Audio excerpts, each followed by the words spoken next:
Zombie Apocalypse.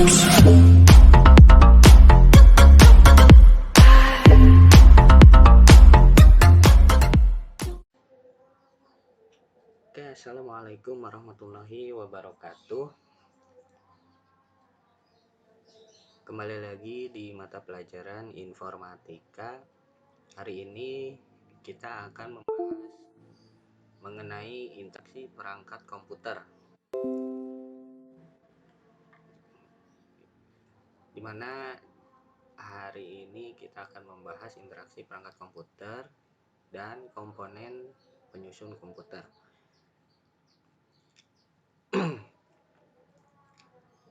Sebelum kita memulai, alangkah baiknya kita berdoa terlebih dahulu menurut ajaran dan kepercayaannya masing-masing. Berdoa dipersilahkan.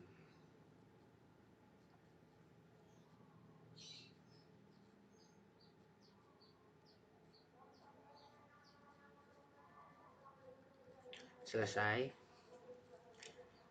Nah, untuk presensi, silahkan kalian presensi di aplikasi sekolah ya, jangan sampai terlewatkan.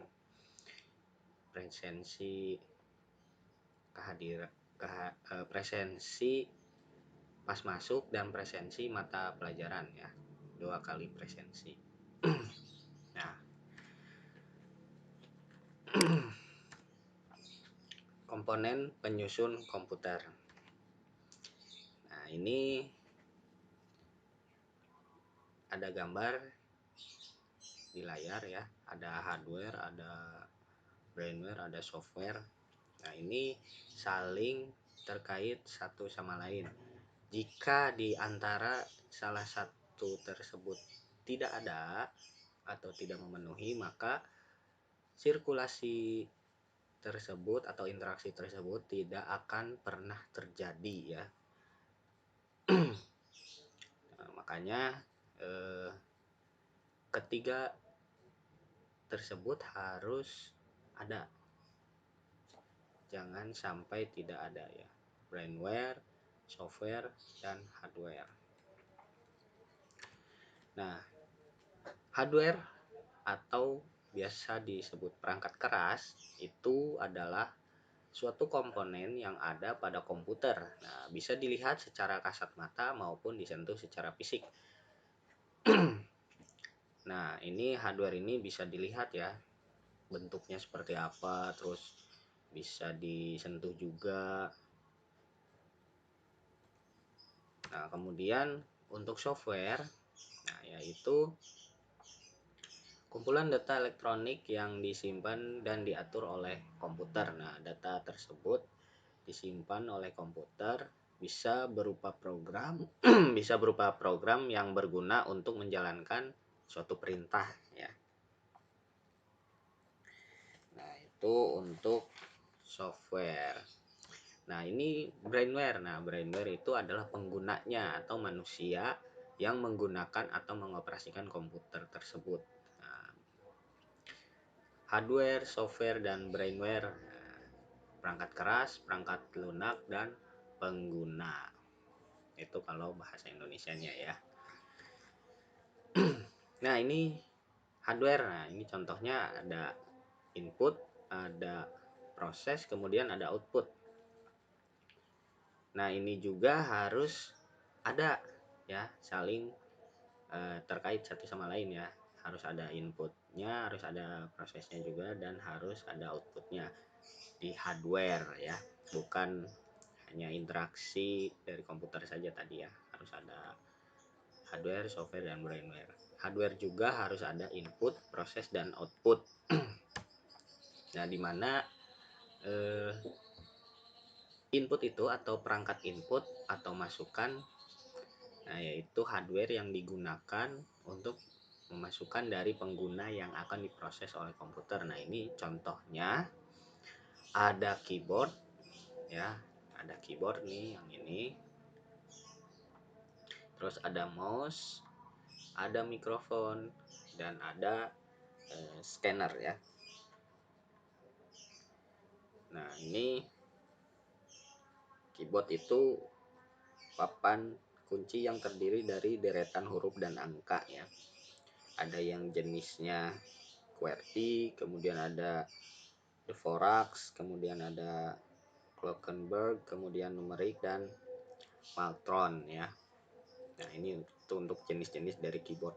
Kemudian mouse itu hardware yang menerima masukan berupa gerakan. Nah, ini kalian bisa lihat kursor ya, itu yang itu. Nah, itu digerakkan oleh mouse ya. Kemudian tekanan tombol atau klik dan penggulungan. Nah, kalian bisa scroll tuh ke atas ke bawah ya. Nah, dapat digunakan untuk memilih teks, icon, file dan folder juga. Nah, mouse juga memiliki beberapa jenis ya. Memiliki beberapa jenis. Nah, seperti serial, PS2, kemudian USB dan wireless ya. Yang sering dipakai itu USB dan wireless. Nah, kalau wireless itu lebih simple ya, nggak ribet, nggak ada kabelnya, enak. Tapi kekurangannya dia pakai baterai. Nah, kemudian ada mikrofon ya. Nah, ini perangkat yang mengubah suara menjadi sinyal listrik ya. Nah, kemudian kegunaannya juga cukup banyak nih, seperti merekam suara, pengenalan suara dan VoIP ya. Nah, kebanyakan mikrofon juga terhubung ke komputer menggunakan mic port dan menggunakan port USB. Nah, ada dua macam ya. Yang mic port itu biasanya yang bulat. Nah, ya colokannya itu, terus yang USB ya seperti mouse nih. Nah, ini contohnya seperti ini ya. Kemudian ada scanner. Nah, ini alat pemindai ya, yang dimasukkan atau didesain untuk menyalin atau mengcopy teks. Nah, dalam komputer untuk kemudian disimpan ke dalam bentuk file. Jadi di copy kemudian disimpan dalam bentuk file atau digitalnya seperti itu. Kalian kalau punya dokumen scan bisa. Bukan hanya ini, tapi di HP juga ada ya. Kalian bisa menggunakan salah satunya cam scanner ya. Itu contoh untuk scan file atau foto atau gambar ya. Nah, kemudian ini perangkat proses. Nah, ini digunakan atau berguna untuk memproses masukan yang telah diberikan oleh pengguna gitu.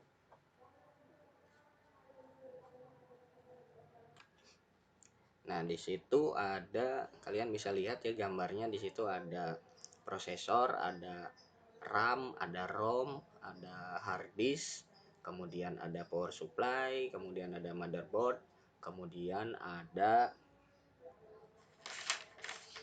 sound card ya. Nah, ini prosesor, ini ROM, ini RAM, awas ya ketuker RAM sama ROM ya. Kemudian ada hard disk, kemudian ada power supply, ini yang ini, kemudian ada motherboard. Nah, ini ada sound card ya. Nah, untuk prosesor itu nah, ini adalah bisa disebut juga otak ya. Prosesor itu bisa disebut juga otak dari komputer ya. Nah, kalau kalian punya semua tapi prosesornya nggak punya, ya percuma, itu nggak bakal bisa dijalankan karena otaknya juga tidak ada ya, pasti error. Nah, ini fungsi dari prosesor itu untuk mengolah data secara digital ya. Nah, bisa juga berfungsi mengkoordinasikan seluruh sistem perangkat dan komponen yang ada pada komputer untuk memproses perintah dan data dengan cara saling bekerja sama secara otomatis, sehingga serangkaian pekerjaan dapat dilakukan dalam waktu yang bersamaan. Memproses data, menyimpan, mengeluarkan hasilnya dalam bentuk tampilan layar monitor nanti ya, atau bentuk perangkat pengeluaran yang lainnya. Nah, ini satuan kecepatan dari prosesor itu adalah MHz ya, atau megahertz atau GHz atau gigahertz. Semakin besar nilainya, semakin cepat proses eksekusi pada komputer gitu. Kemudian ada memori. Nah, ini memori ini dibagi dua, yang tadi kalian dilihat ya gambar, ada RAM dan ROM ya. RAM itu singkatan dari Random Access Memory, dan ROM itu adalah Read Only Memory. Ya, awas ketuker ya. RAM itu Random Access Memory, ROM itu Read Only Memory. Nah, kita bahas RAM dulu sedikit.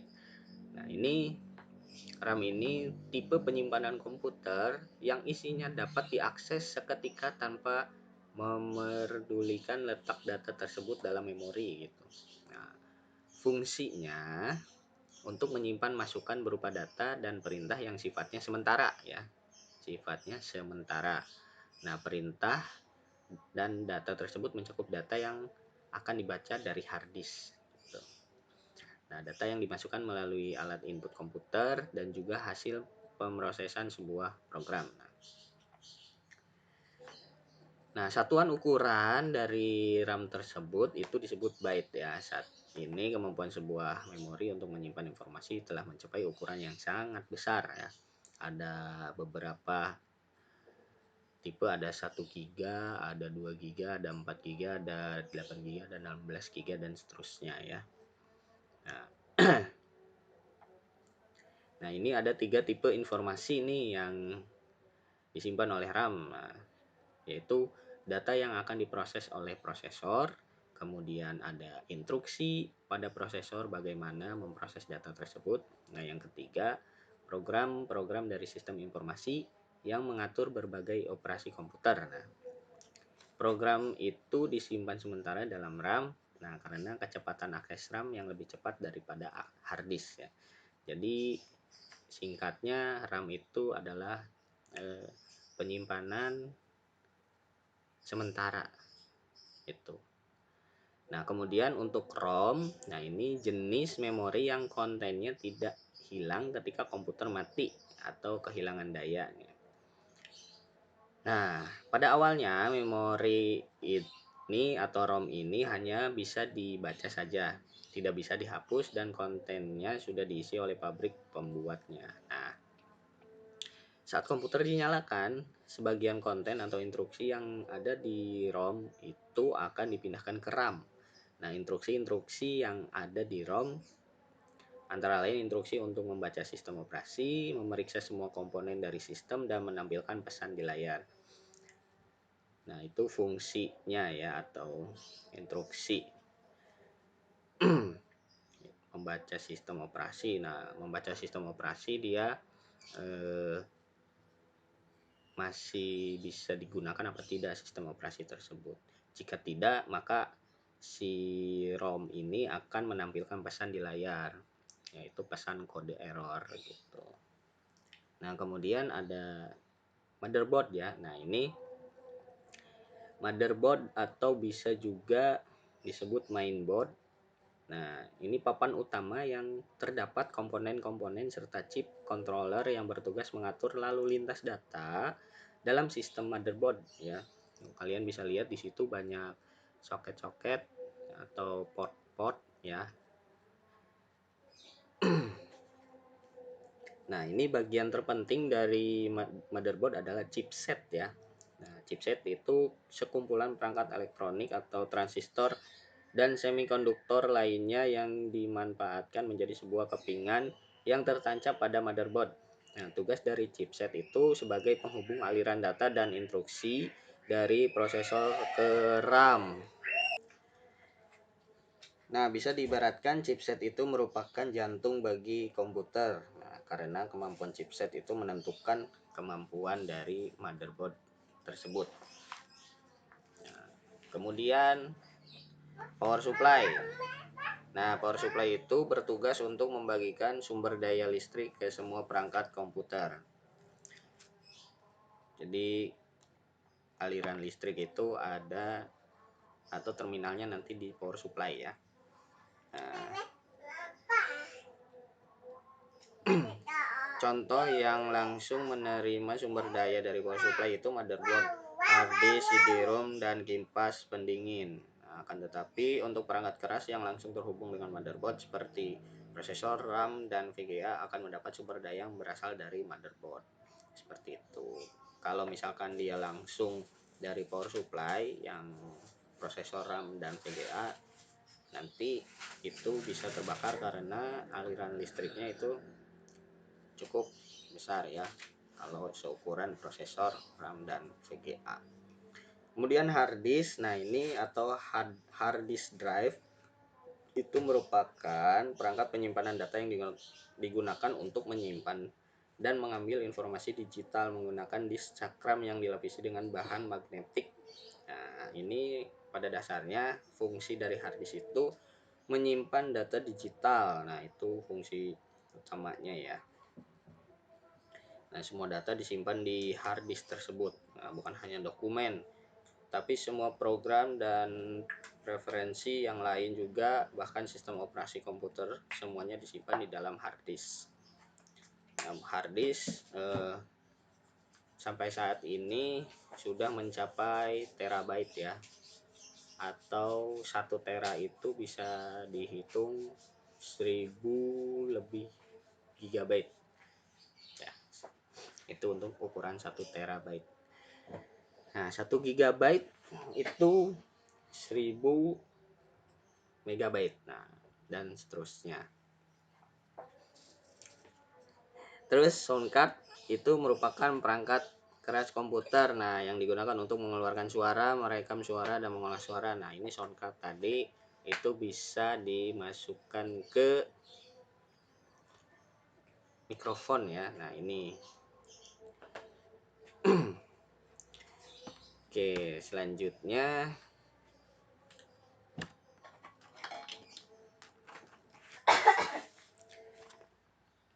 selanjutnya perangkat output atau keluaran. Nah, itu digunakan untuk menampilkan hasil yang telah diolah oleh komputer dan selanjutnya diberikan ke pengguna. Nah, contohnya ada di bawah ya, kalian bisa lihat tuh ada monitor, ada printer, ada proyektor atau infocus, dan ada sound ya. Nah, untuk monitor, nah itu alat keluaran yang memberikan atau menampilkan informasi, data, atau instruksi yang dihasilkan atau sedang dilakukan oleh komputer ya. Nah, monitor juga memiliki beberapa bentuk atau berbagai bentuk seperti CRT atau cathode ray tube, terus ada monitor LCD atau liquid crystal display, dan monitor komputer LED atau light emitting diode ya. Kemudian selanjutnya ada printer. Nah, ini yang digunakan untuk menghasilkan cetakan dari komputer ke dalam bentuk kertas ya. Nah, printer dihubungkan dengan komputer melalui USB. Nah, selain itu printer juga dihubungkan dengan arus listrik ya. Nah, kalau nggak dialiri listrik ya nggak bakal bisa dipakai tentunya. Nah, ketajaman hasil cetakan printer itu diukur dengan satuan DPI atau dot per inch ya, dot per inch, atau banyaknya titik dalam 1 inci. Nah, semakin tinggi DPI sebuah printer maka semakin tajam hasil cetakannya. Nah, kemudian ada infocus atau proyektor ya. Nah, ini output yang biasanya digunakan untuk presentasi ya, dan dihubungkan ke komputer untuk menampilkan apa yang ada pada monitor ke suatu screen atau layar maupun dinding ya. Nah, kalau mau menampilkan infocus harus di ruangan tertutup dan agak gelap. Kalau misalkan banyak cahaya, maka hasil keluarannya atau gambarnya itu akan bias ya, atau kurang sempurna. Nah, yang terakhir sound atau speaker. Nah, ini berfungsi untuk mengeluarkan hasil pemrosesan berupa suara yang dari komputer. Nah, ini tadi pakai mikrofon maka akan keluar di speaker.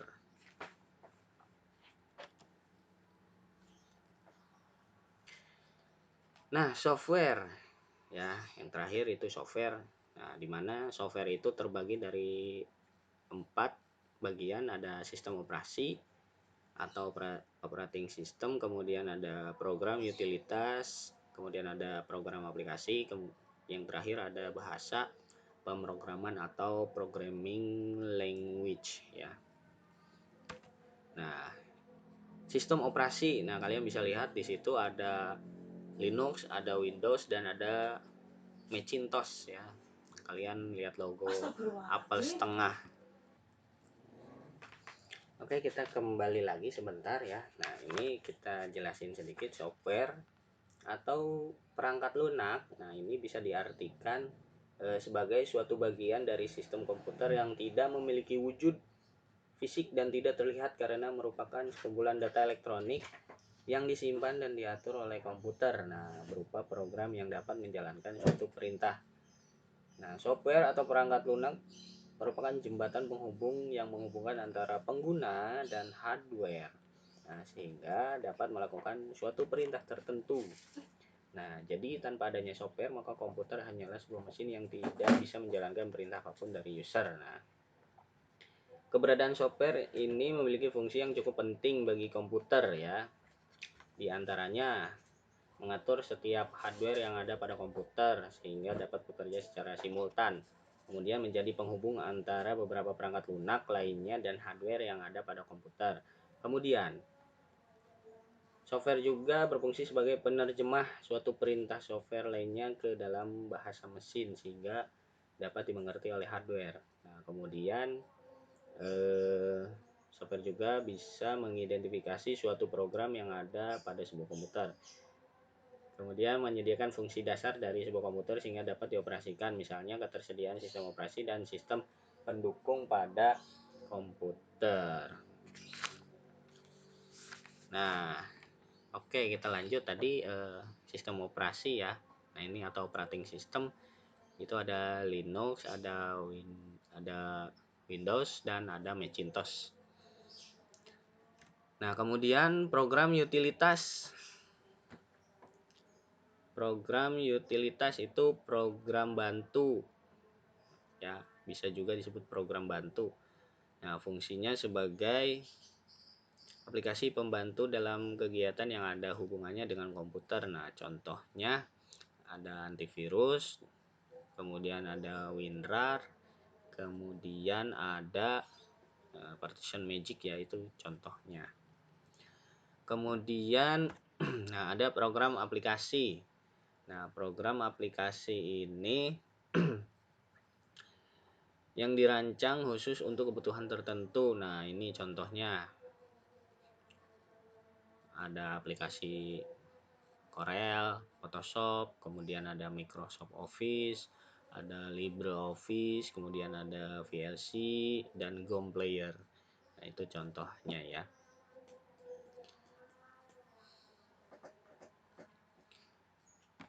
Contoh dari program aplikasi. Nah, selanjutnya ada bahasa pemrograman. Nah, ini bahasa pemrograman ini digunakan untuk menerjemahkan instruksi-instruksi yang ditulis dalam bahasa pemrograman ke bahasa mesin dengan aturan atau prosedur tertentu ya. Contohnya, contoh bahasa pemrogramannya ada bahasa Java, kemudian ada Microsoft Visual Basic, kemudian ada PHP, dan ada C++. Ya, itu contohnya. Nanti kita akan belajar salah satu dari keempat tersebut di semester berikutnya ya. Nah, oke, sekian video kita hari ini di interaksi perangkat komputer. Jika ada yang ingin ditanyakan atau kurang jelas, silahkan langsung bertanya ke WA saya ya. Jangan malu-malu untuk bertanya, silahkan. Dan perhatikan juga jam ya, jangan jam istirahat ya. Tuh, terima kasih. Sekian video hari ini. Bila taufik wal hidayah. Assalamualaikum warahmatullahi wabarakatuh. Sampai jumpa di video selanjutnya. Bye bye.